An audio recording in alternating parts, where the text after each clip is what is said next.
I wish I'd waited for someone like you, she told the best man at his sister's wedding, in front of me. So I ended it that night. Now she's uninvited from every family event. Hey viewers, before we move on to the video, please make sure to subscribe to the channel and hit the like button if you want to see more stories like this. Thanks. I should have known something was off when Rachel spent 20 minutes fixing her makeup before we left for my sister's wedding rehearsal dinner. Not the normal touch-up routine, the full reset, the one she usually reserved for her company's holiday parties or when her college friends came to town.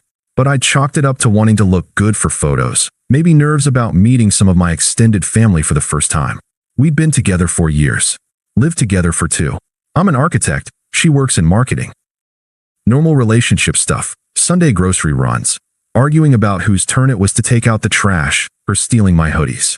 We talked about marriage in that vague someday way that couples do when they're comfortable. My family loved her.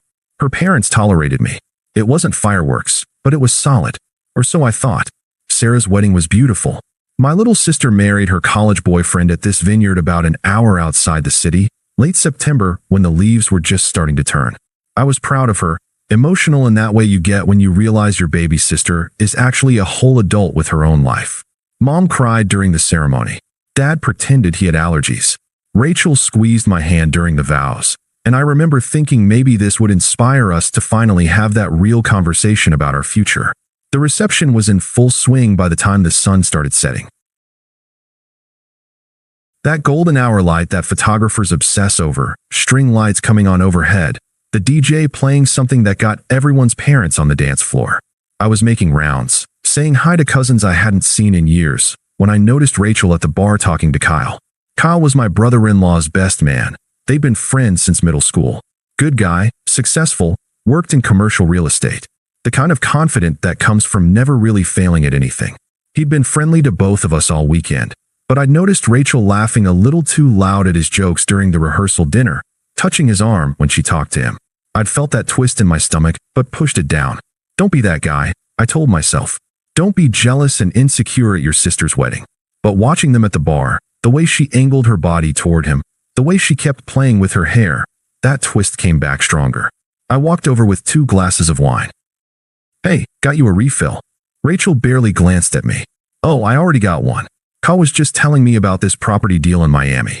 Yeah, man, it's insane down there right now, Kyle said, and I could tell he was trying to include me in the conversation, but Rachel cut him off. God, that sounds amazing. I would kill for that kind of lifestyle. She waved her hand vaguely. Doing something exciting, you know? What we do is pretty exciting, I said, trying to keep my tone light. We literally design buildings. She laughed. Not with me. At me. Marcus, come on. You draw lines on a computer. Kyle is closing million-dollar deals. My face went hot. Kyle looked uncomfortable, shifted his weight. I mean, architecture is, I wish I'd waited for someone like you, Rachel said, and the words came out so casually, like she was commenting on the weather. She was looking right at Kyle, her back partially to me. Someone who actually, made something of himself. Someone with ambition. The noise of the reception faded into white static. I stood there holding 2 glasses of wine like an idiot, watching my girlfriend of 4 years tell another man she wished she'd waited for him instead. At my sister's wedding, with my mom and aunt standing 10 feet away, close enough to hear every word.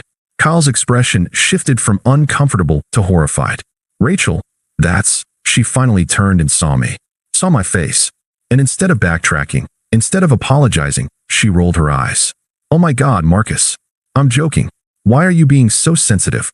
That didn't sound like a joke, I said quietly. See, this is exactly what I mean, she said to Kyle, gesturing at me with her wine glass.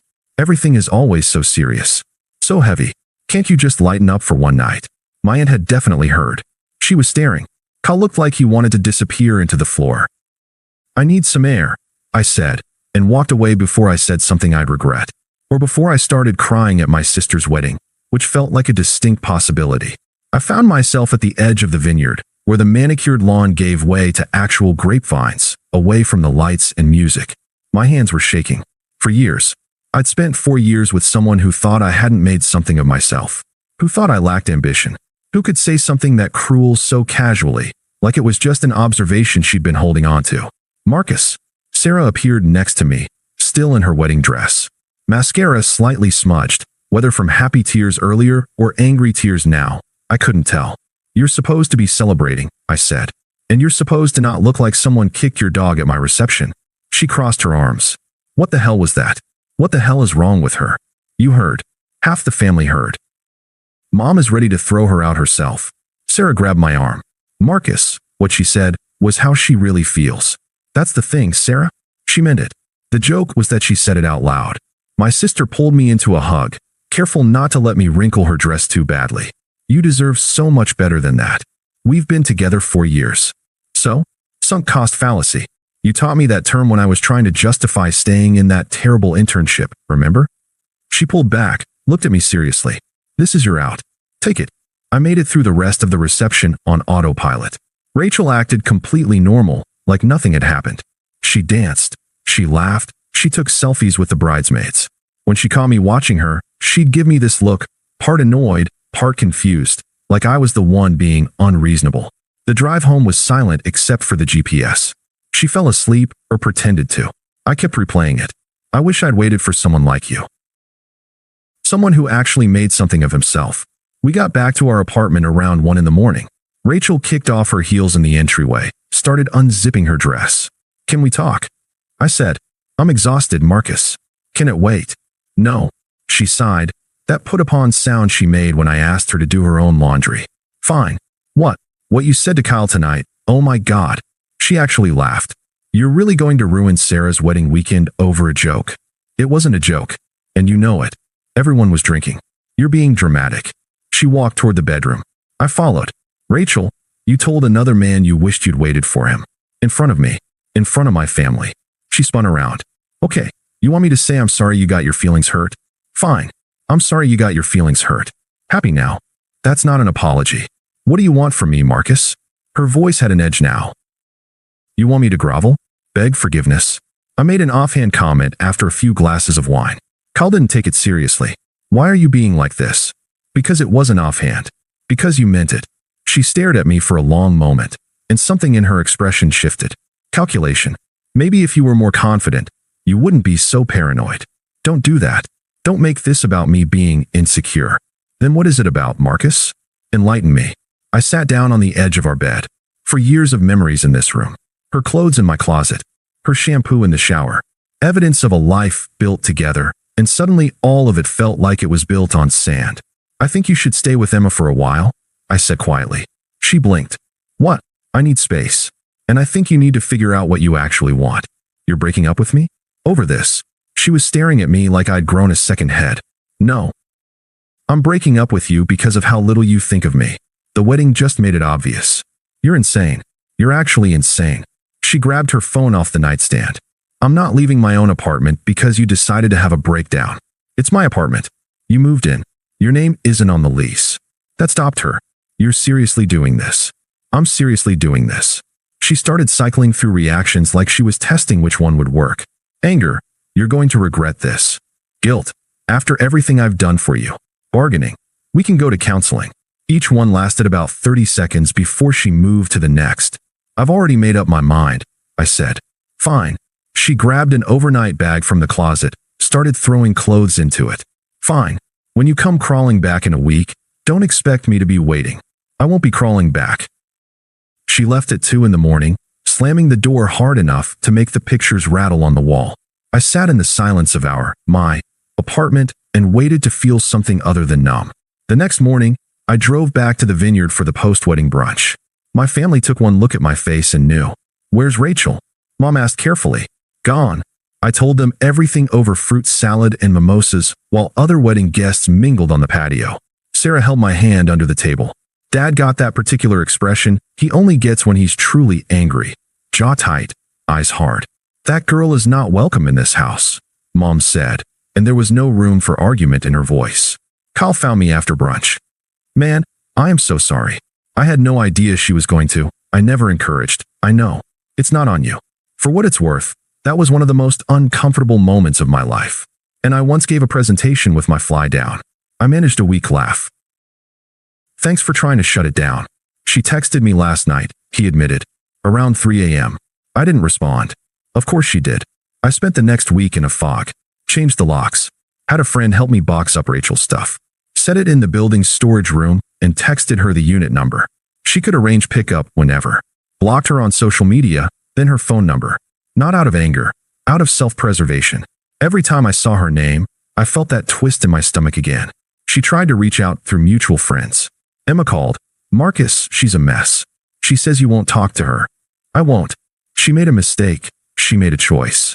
At my sister's wedding, in front of my family, Emma went quiet. Yeah, that was bad. I'm not interested in relitigating this, Emma. I'm sorry you're caught in the middle.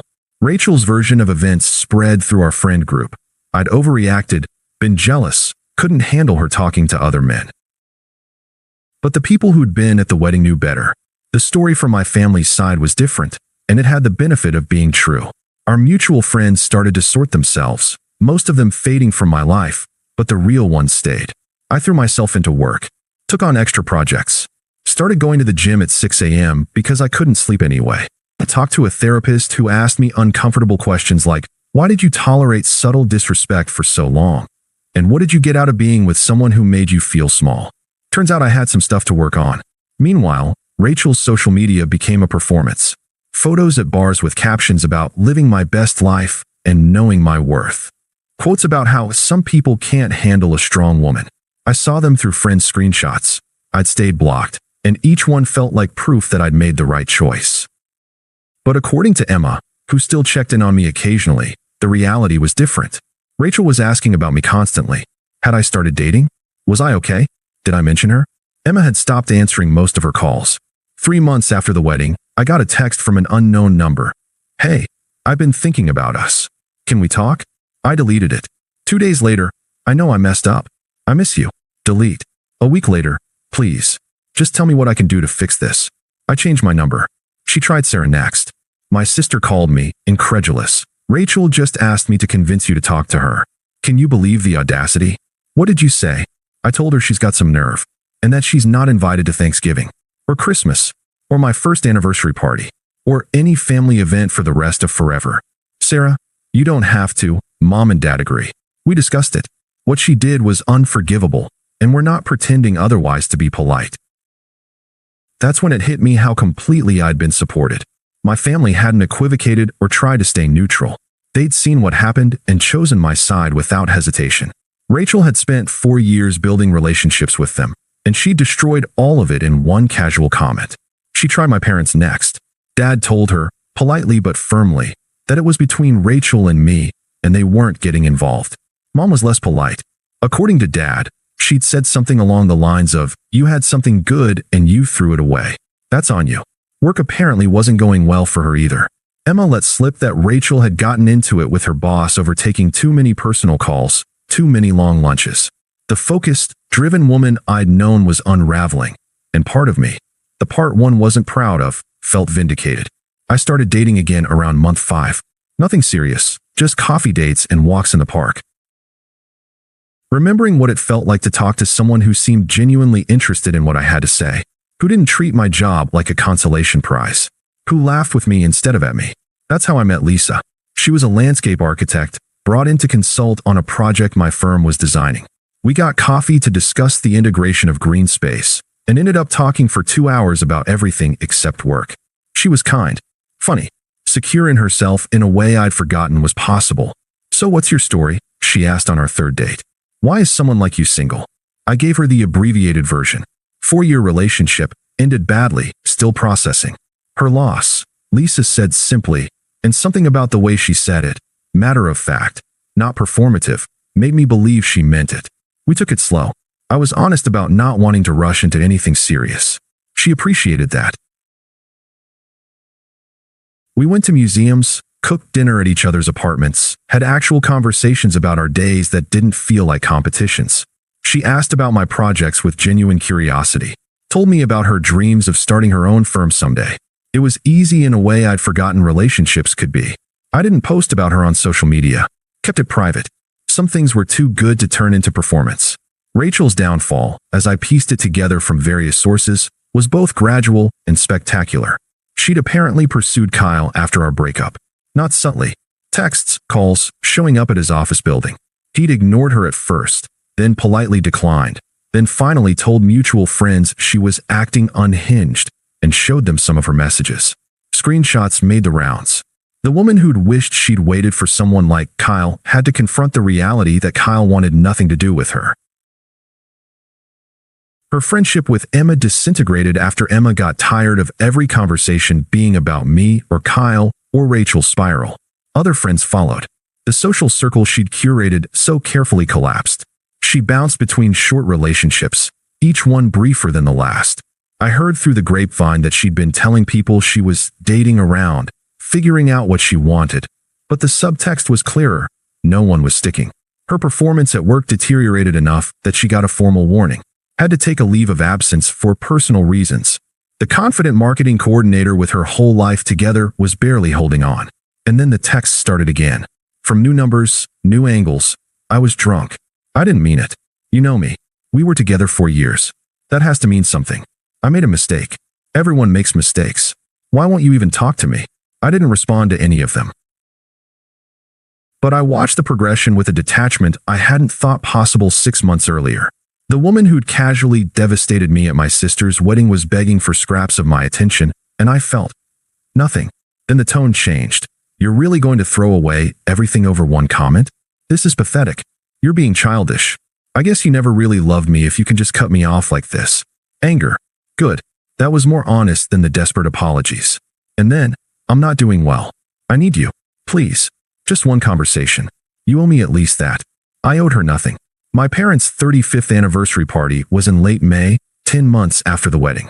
They'd rented out the backyard of the same vineyard, going for symmetry or maybe just because they liked the place. Smaller gathering than Sarah's wedding. Family, close friends, people who'd been part of their lives for decades. Lisa met my extended family for the first time. My grandmother loved her immediately. My cousins were welcoming. She fit into the fabric of my family in a way that felt natural, unforced. We weren't engaged or anything close to it, but standing there with her hand in mine, watching my parents dance to the same song they danced to at their wedding, I could see a future. An actual future, not the vague someday Rachel and I had always talked about. I was talking to Kyle. We'd become actual friends over the past months, when I saw Sarah's expression change. She was looking toward the entrance, her face shifting from confusion to anger. I turned. Rachel was walking across the lawn in a sundress I recognized. Her hair done in that way that took an hour, but was supposed to look effortless. She looked thinner, tired under the makeup. Her eyes scanned the crowd until they landed on me. You've got to be kidding me, Kyle muttered. Lisa touched my arm. Who's that? Rachel. My ex. The wedding one. Yeah. Sarah was already moving to intercept, but I put my hand up. I've got this. I met Rachel near the entrance, away from the main party. Far enough that we wouldn't make a scene. Close enough that my family could see I had it under control. Marcus, she said, and her voice cracked on my name. Please, I just need 5 minutes. You need to leave. You weren't invited. I know, but you won't answer my calls, and I need you to understand. She stepped closer. I stepped back. That night at the wedding, I was drunk and stupid, and Rachel, I don't want to do this. We were together 4 years. Her voice rose. Doesn't that matter? Don't I get a chance to explain? You explained everything that night. You told Kyle exactly how you felt. I was drunk. People say stupid things when they drink. You've never said something you regret. Not to someone I love. Not in front of their family. Not something I actually meant. She was crying now, mascara starting to run. So what? You're just perfect now. With your perfect little girlfriend? She gestured back toward the party, toward Lisa. She's not even, don't. The word came out harder than I intended. Whatever you're about to say, don't. She deflated. I'm sorry, okay? I've been a mess without you. I lost Emma. I almost lost my job. Her voice broke.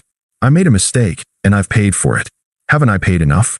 I looked at her, really looked at her, and tried to find the person I'd spent 4 years with. The person I'd imagined a future with. But all I could see was someone who'd made me feel small for being exactly who I was. Someone who'd only realized my value after she couldn't find something better. Rachel, I said quietly. I hope you get your life together. I really do. But it's not going to be with me. Why not? We were happy. We were good together. Were we? Because looking back, I'm not sure you ever really saw me. You saw someone safe. Someone who would always be there while you looked for something better. That's not. You found what you thought was better, And you couldn't even wait until we got home to make me feel small about it. That's who you are. Maybe not all the time, but when it mattered. People change. I've changed. Maybe. But I've changed too. And the person I am now knows what he deserves. I paused. And it's not someone who wishes she'd waited for someone else. She was openly crying now. So that's it. For years means nothing. It means I know what I don't want. And I finally know what I do. I glanced back toward the party, toward Lisa, who was talking to my mom and laughing at something. I'm not angry anymore, Rachel. I'm just done. You're really not going to give me another chance. No, I'm not. You need to go.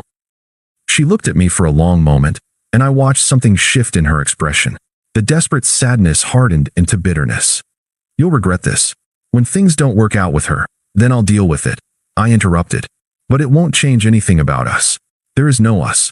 There hasn't been since you told someone else you wished you'd waited for him. Marcus. Sarah appeared at my elbow, protective and ready for battle. Everything okay? Yeah. Rachel was just leaving. Rachel looked at Sarah, seemed to recognize that there was no ally there. No crack in the foundation.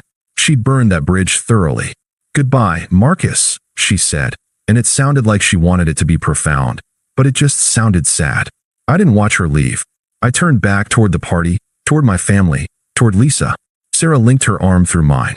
You good? She asked. Yeah, I said and meant it. I'm good. Thanks for watching. Make sure to subscribe to the channel and hit the like button. What do you think about this story? Share it in the comments.